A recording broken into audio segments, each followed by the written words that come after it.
ইব্রিয় ১০ অধ্যায় ২৬ থেকে লেখা আছে যে সত্যের তত্ত্বজ্ঞান পাইলে পর আমরা যদি স্বেচ্ছাপূর্বক পাপ করি তাহলে পাপার্থ আর কোনো যোগ্য অবশিষ্ট থাকে না, শুধু থাকে বিচারের প্রতীক্ষা এবং বিপক্ষ দিগকে গ্রাস করিতে অগ্নির চণ্ডতা। যে মোশের নিয়ম অমান্য করলে ২ বা ৩ সাক্ষীতে তার প্রাণদণ্ড হতো, তাহলে যে ঈশ্বরের পুত্রকে পদতলে দলিত করেছে, নিয়মের যে রক্ত দ্বারা সে পবিত্রীকৃত হয়েছিল সেটাকে সামান্য জ্ঞান করেছে, অনুগ্রহের আত্মার অপমান করেছে, সে কত ঘোরতর দণ্ডের না যোগ্য হইবে। তাহলে কি বাইবেল এটাই শিক্ষা দেয় যে পরিত্রাণ পাওয়ার পরেও কোনোভাবে পরিত্রাণ হারিয়ে যেতে পারে?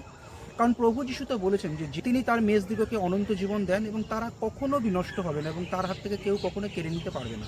এবং পিতা যতজনকে প্রভু যিশুকে দিয়েছেন তিনি তাদের কাউকে হারাবেন না।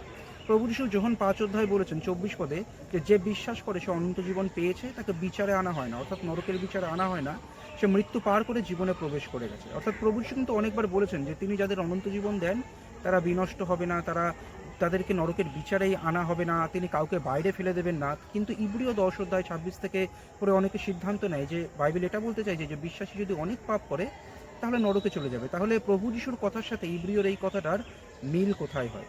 যেটা আমি প্রথমে বলবো যে বাইবেল এই শিক্ষাটা দেয় না যে পরিত্রাণ পাওয়ার পর পরিত্রাণ হারিয়ে যেতে পারে। তাহলে প্রশ্ন আসবে যে ইব্রিয় ১০ অধ্যায় কী লেখা আছে? সত্যের তত্ত্বজ্ঞান পাইলে পর যদি কেউ স্বেচ্ছাপূর্বক পাপ করে বা আমরা যদি স্বেচ্ছাপূর্বক পাপ করি, তো এখানে প্রভু যিশুকে একমাত্র ত্রাণকর্তা হিসেবে বিশ্বাস করার পর, পরিত্রাণ পাওয়ার পর অনেক পাপ করার কথা এখানে বলা হয়নি। এখানে বলা হচ্ছে সত্যের তত্ত্বজ্ঞান পাওয়ার পর, অর্থাৎ যীশু খ্রিস্টই যে একমাত্র ত্রাণকর্তা এই বিষয়টা ভালোভাবে জানার পর সে যীশু খ্রিস্টকে অস্বীকার করেছে, অর্থাৎ মুক্তিদাতা হিসেবে মেনে নিতে চায়নি। ইব্রিয় ১০ অধ্যায় ২৬ পদে এইটা বলছে। ইব্রিয় ১০ অধ্যায় ২৬ থেকে এমন ব্যক্তিদেরই যে কথা বলা হচ্ছে যারা যীশু খ্রিস্ট বিষয়ক জেনে তাকে অস্বীকার করছে, এই বিষয়টা আমরা কি করে বুঝবো? সেটা হচ্ছে শেষ পদটা দেখে। সেখানে লেখক বলছেন যে আমরা বিনাশের জন্য সরে পড়ার লোক না, বরং বিশ্বাস করে প্রাণ রক্ষা করার লোক।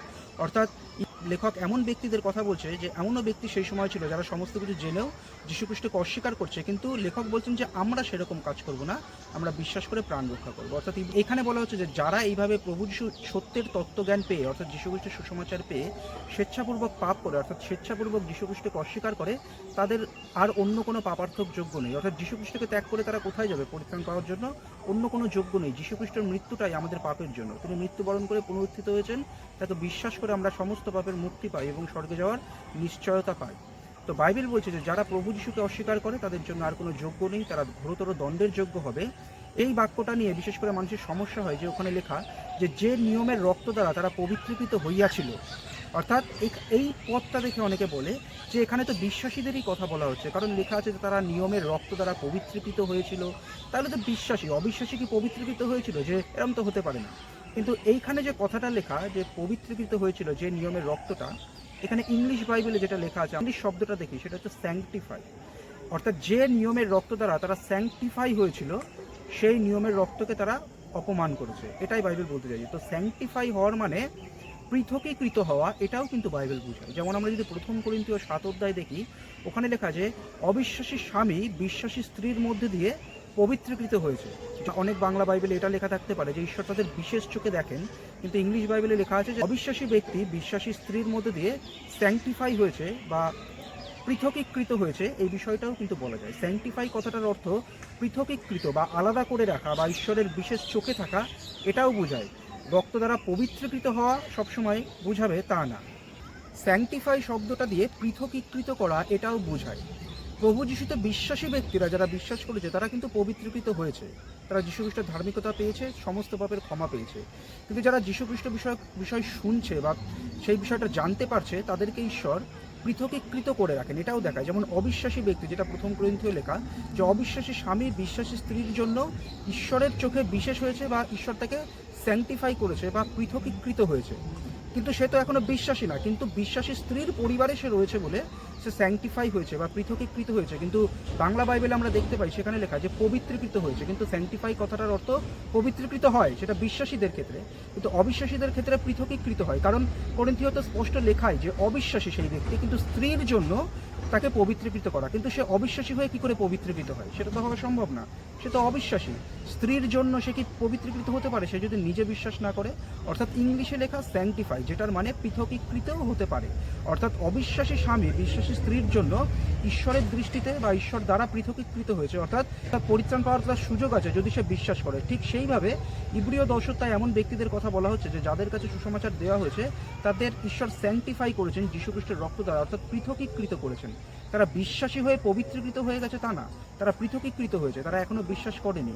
তারা এত কিছু জানার মধ্যে দিয়ে পৃথকীকৃত হয়েছে প্রভু যিশুর রক্ত দ্বারা। এবং কোন একজন ব্যক্তি সমস্ত কিছু জানার পরেও সেটাকে অস্বীকার করে, সে পবিত্র আত্মাকে অপমান করে। যেমন স্টিফান বলেছিল যে তোমরা পবিত্র আত্মার বিরোধিতা করো, অর্থাৎ তারা প্রভু যিশুতে বিশ্বাস করছে না, এইভাবে তারা পবিত্র আত্মার বিরোধিতা করছে, অর্থাৎ পবিত্র আত্মাকে অপমান করছে। তো অবিশ্বাসী ব্যক্তিরা যারা যীশু খ্রিস্ট বিষয়ক সমস্ত কিছু জানতে পায়, তারা ঈশ্বর দ্বারা পৃথকীকৃত হয়, পবিত্র আত্মার কাজ তাদের উপরে চলে, তারা এখনো মুদ্রাঙ্কিত হয়নি কিন্তু পবিত্র আত্মার বাইরে থেকে তাদের বিশ্বাসে আনার চেষ্টা করে। তো এমন অবস্থায় যদি তারা যীশু খ্রিস্টকে অস্বীকার করে, তাহলে তারা অনুগ্রহের আত্মার অর্থাৎ পবিত্র আত্মার অপমান করে। যে রক্ত দ্বারা ঈশ্বর তাদের পৃথক করে রেখেছিলেন, যেমন অবিশ্বাসী স্বামীকে বিশ্বাসী স্ত্রীর জন্য ঈশ্বর পৃথক করে রাখেন, সেই বিষয়টাকেও তারা দূর করে দেয় এবং তারা ঘোরতর দণ্ডের যোগ্য হয়। এটা বাইবেল বলতে চাইছে। এখানে বিশ্বাসী হওয়ার পর অনেক পরিমাণ পাপ করে নরকে চলে যাওয়ার কথা বলছে না, বরং বিশ্বাস করার জন্য যা যা শোনার বা জানার প্রয়োজন সেগুলো জেনেও যীশু খ্রিস্টকে অস্বীকার করা, তাকে একমাত্র ত্রাণকর্তা হিসেবে গ্রহণ না করা, এই বিষয়টা কিন্তু বলা হচ্ছে। ইব্রিয় 10 অধ্যায় 14 পদ যদি আমরা দেখি, সেখানে লেখা হয়েছে যে প্রভু যিশুতে বিশ্বাসী ব্যক্তিরা চিরকালের মতো সিদ্ধ। প্রভু যিশু যে নিজেকে উৎসর্গ করেছেন এই বিষয়টায় বিশ্বাস করার মধ্যে দিয়ে এক বিশ্বাসী অনন্তকালের মতো বা চিরকালের মতো সিদ্ধতা পায়। তাহলে সেই ইব্রিয় 10 অধ্যায় এটা লেখা থাকতে পারে না যে বিশ্বাসী ব্যক্তি যে চিরকালের মতো সিদ্ধ হয়েছে সে কোনোভাবে নরকে চলে যেতে পারে। তাহলে সে চিরকালের মতো সিদ্ধ পেয়েছে, এটার মানে কি? এবং প্রভু যিশু তো বলেইছেন যে তিনি যাদের অনন্ত জীবন দেন তারা কখনো বিনষ্ট হবে না, যে তার কাছে আসে তাদেরকে তিনি কখনো ত্যাগ করবেন না। এবং যারা বিশ্বাসী হয়েছে তারা অনন্ত জীবন পেয়েছে, তাদের কখনো বিচারে আনা হয় না, তারা মৃত্যু পার করে জীবনে প্রবেশ করে গেছে। তো এইগুলোর সাথে ইব্রিয় 10 অধ্যায় 26 থেকে 30 পদ সামঞ্জস্যপূর্ণই।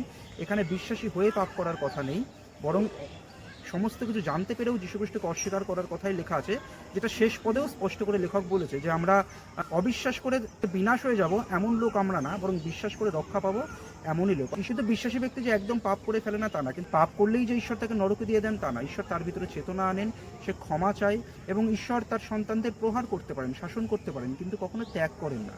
এটা বাইবেলের বাক্য স্পষ্ট বলে। এবং বিশ্বাসী পবিত্র জীবন কাটানোর মধ্যে দিয়ে পরিত্রাণকে ধরে রাখে না, বরং ঈশ্বর নিজেই পরিত্রাণ ধরে রাখেন।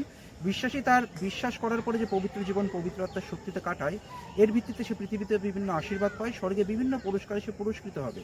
সে ভুল করলে পৃথিবীতে বিভিন্ন শাসন পাবে, স্বর্গের পুরস্কার হারাবে, কিন্তু বিশ্বাসী হয়েছে বলে সে পরিত্রাণ অবশ্যই তার মধ্যে থাকবে, সে স্বর্গে উপস্থিত হবে। বিশ্বাসী কখনো নরকে যায় না, প্রভু যিশু তার স্পষ্ট করে তার বাক্যে জানিয়েছেন। অর্থাৎ ইব্রিয় 10 অধ্যায় 26 থেকে পরিত্রাণ পাওয়ার পর পরিত্রাণ হারানোর কথা নেই, বরং অনেক ব্যক্তিরা যারা যীশু খ্রিস্টের সুসমাচার পেয়েছে কিন্তু সেটাকে অস্বীকার করেছে, এই কারণে তারা ঘোরতর দণ্ডের যোগ্য হয়েছে, এই কারণে তারা বিচারে পড়বে, নরকের বিচারে, এইটাই বলছে।